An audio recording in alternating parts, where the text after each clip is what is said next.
आज का हमारा टॉपिक है डिमांड। डिमांड का मतलब क्या होता है? वांट या डिज़ायर। बट अगर हम इकोनॉमिक के सेंस में बात करें तो उसके कुछ स्पेसिफिक मीनिंग हो जाते हैं, जिसके लिए 3 एसेंशियल कंडीशन होती है जो कि सेटिस्फाई होनी चाहिए। देखते हैं, first one is desire. Desire का मतलब है the consumer must want the good और सर्विस, मतलब कंज्यूमर को वो चीज़ चाहिए होती है, चाहे वो गुड हो चाहे वो सर्विस के फॉर्म में हो। Willingness to pay, the consumer should be ready to spend money for this, यानी कि जो कंज्यूमर है वो उस चीज़ के लिए पे करने के लिए तैयार हो। एबिलिटी टू पे का मतलब होता है कि भाई कंज्यूमर जो है उस चीज़ को परचेज़ करने के लिए उसके पास मनी होनी चाहिए। यानी कि अगर हम बात करते हैं कि अगर एक जो पुअर पर्सन है, वो पुअर पर्सन जो है इस चीज़ की डिज़ायर कर सकता है कि उसको मर्सिडीज़ चाहिए, लेकिन वो उसे अफोर्ड नहीं कर सकता, तो वो उसके डिमांड में इंक्लूड नहीं होगी। अगला आता है हमारा डिमांड फंक्शन। डिमांड फंक्शन का मतलब क्या होता है? The demand function express the mathematical relationship between the quantity demanded of a commodity and the various factor that affect it.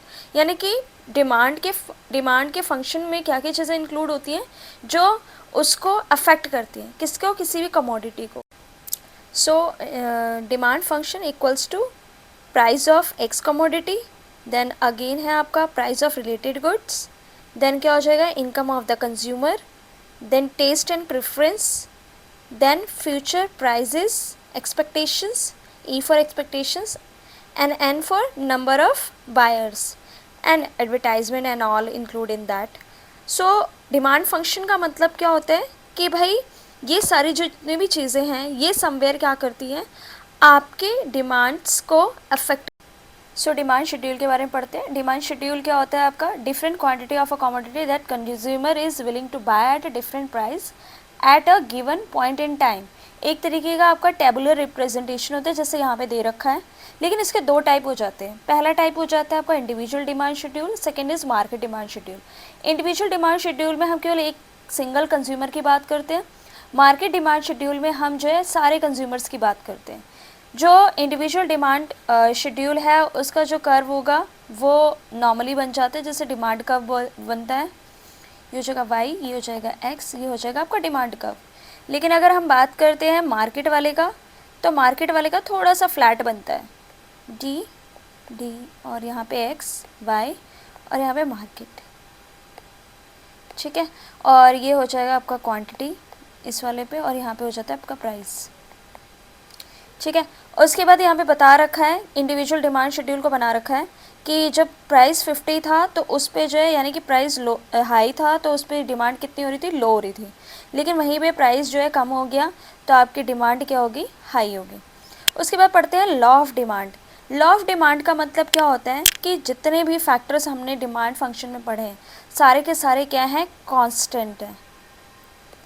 वो सारे अगर कॉन्स्टेंट हैं और केवल प्राइस की वजह से अगर हमारी डिमांड इफेक्ट होती है तो उसी को ही हम लॉ ऑफ डिमांड बोलते हैं। यानी कि अगर हमने प्राइस बढ़ाया तो हमारी डिमांड कम हो जाएगी, प्राइस कम किया तो डिमांड बढ़ जाएगी।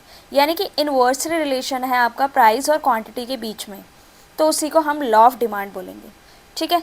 यहाँ पे सेट्रिस पेरिबिस का मतलब क्या होता है कि आपका अदर थिंग्स रिमेन कांस्टेंट, और यानी अदर फैक्टर्स रिमेन कांस्टेंट। आगे हम पढ़ते हैं why does the law of demand hold, और रीज़न, मतलब क्या क्या रीज़न है आपके लॉ ऑफ डिमांड के। तो there are 3 type of reason, majorly जो 3 टाइप ऑफ रीज़न है। सबसे पहले law of diminishing marginal utility. तो law of diminishing marginal utility का मतलब क्या होता है? जितनी ज़्यादा यूनिट अगर कंज्यूमर बाय करता है तो उससे मिलने वाली हमारी जो सेटिस्फेक्शन है, यानी जो मार्जिनल यूटिलिटी है, वो फॉल होती चली जाती है, ठीक है। Example, first mango brings great Joy, लेकिन फिफ्थ जो मैंगो होगा वो लेस सेटिस्फाई करेगा। इनकम इफेक्ट का मतलब क्या होता है कि भाई जितना आपकी इनकम, अगर जो है सपोज़ आपकी गुड्स का प्राइस क्या हो जाता है? कम हो जाता है। अगर गुड का प्राइस कम हो गया तो क्या हो जाएगा? उतने ही पैसों में जो कंज्यूमर है वो ज़्यादा क्वांटिटी को बाय कर पाएगा, और ज़्यादा क्वांटिटी को जब बाय कर पाएगा तो अपने आप को ऐसा फील करेगा कि वो जो है रिचर हो गया है, क्योंकि वो ज़्यादा क्वांटिटी बाय कर पा रहा है सेम रुपीज़ में, ठीक है। आगे हम देखते हैं कि सब्स्टिट्यूट इफेक्ट। सब्स्टिट्यूट इफेक्ट का मतलब क्या हो जाता है कि सपोज़ हमारे पास पेप्सी है और कोक है, ठीक है। जो पेप्सी है उसका प्राइस क्या हो जाता है? कम हो जाता है, लेकिन जो कोक है उसका प्राइस जो है सेम रहता है, ठीक है, सेम रहता है। तो जितने भी लोग होंगे वो सब किस पे शिफ्ट हो जाएंगे, पेप्सी पे शिफ्ट हो जाएंगे, ठीक है। तो इसको ही हम जो है क्या बोलेंगे, सब्सटीट्यूशंस इफेक्ट बोलेंगे। अगला हम देखते हैं डिमांड कर्व। डिमांड कर्व में आपका वही सेम आ जाएगा, when the data from a demand schedule is plotted on graph, यानी कि जितना भी आपका डाटा था किसके ऊपर, डिमांड शेड्यूल पर, और उसको हमने ग्राफ में प्लॉट कर दिया, तो उसी को हम जो है डिमांड कर्व बोलेंगे, जो मैंने ऑलरेडी आपको बना के दिखा दिया था। सो हम पढ़ते हैं अगला, फैक्टर अफेक्टिंग डिमांड। कौन कौन से फैक्टर्स होते हैं जो हमारी डिमांड को अफेक्ट करते हैं। तो उसमें सबसे पहला फैक्टर आ जाएगा प्राइस ऑफ रिलेटेड गुड्स, जिसमें आपके सब्स्टिट्यूट गुड्स आ जाती हैं। सब्स्टिट्यूट गुड्स का मतलब क्या हो जाएगा, आपका कोक है, पेप्सी है, ठीक है। अगर जो है कोक का प्राइस क्या हो जाता है, बढ़ जाता है, ठीक है। कोक का प्राइस बढ़ने पर जो डिमांड हो जाएगी पेप्सी की, वो क्या हो जाएगी, बढ़ जाएगी।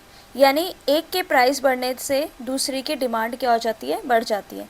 इसे हम प्राइस ऑफ सब्स्टिट्यूट गुड्स बोलते हैं, क्योंकि जो कंज्यूमर्स होते हैं वो दूसरी गुड्स पे शिफ्ट हो जाते हैं। अगला है प्राइस ऑफ रिलेटेड गुड्स, यानी कि कॉम्प्लीमेंट्स गुड्स। कॉम्प्लीमेंट गुड्स का मतलब क्या होता है, अगर मैं पेट्रोल की बात करती हूँ और कार की बात करती हूँ, यानी अगर प्राइस जो है पेट्रोल का बढ़ जाता है तो जो कार पे क्या इफेक्ट पड़ेगा, कार जो हो जाएगा, कार की डिमांड क्या हो जाएगी, फॉल हो जाएगी, ठीक है।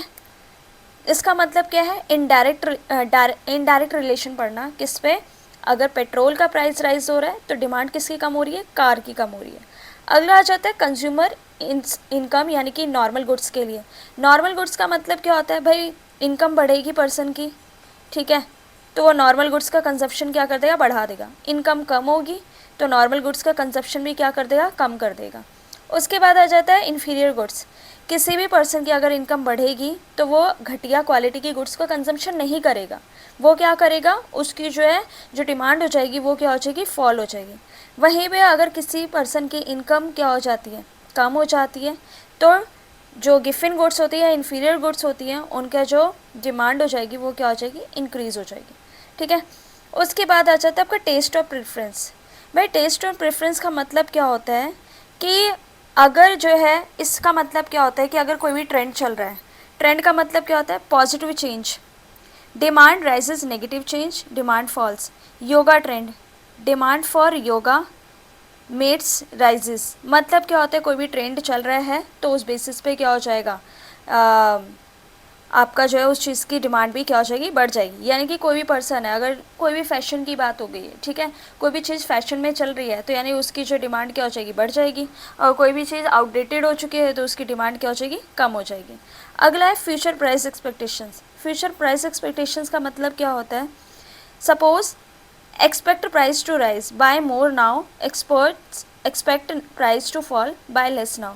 अगर मतलब क्या है, जैसे कि अगर आजकल हम गोल्ड की बात करते हैं, ठीक है, तो गोल्ड का मतलब क्या है कि अगर किसी ने पहले पास्ट में, अगर पहले किसी ने अजम्पशंस लगाई थी कि भाई गोल्ड के प्राइस फ्यूचर में जाके बढ़ने वाले हैं, तो उसने जो है बहुत सारा जो है पहले से ही क्या कर लेगा, वो स्टोर कर लेगा। उसके बाद क्या होगा, उसको जो है फ्यूचर में जाके उसको सेल आउट कर सकते हैं। यानी कि कोई भी चीज़ अगर हमें ऐसा फील हो रहा है कि वो जो है उसका प्राइस फ्यूचर में जाके बढ़ने वाला है, तो हम उसको पहले से स्टोर कर लेंगे, ठीक है, तो यानी उसकी डिमांड क्या हो जाएगी, बढ़ जाएगी। और अगर हमें ऐसा लगता है कि फ्यूचर में जाके उसकी वैल्यू डाउन होने वाली है तो हम उसको अभी क्या कर देंगे, उसको बाय नहीं करेंगे, ठीक है।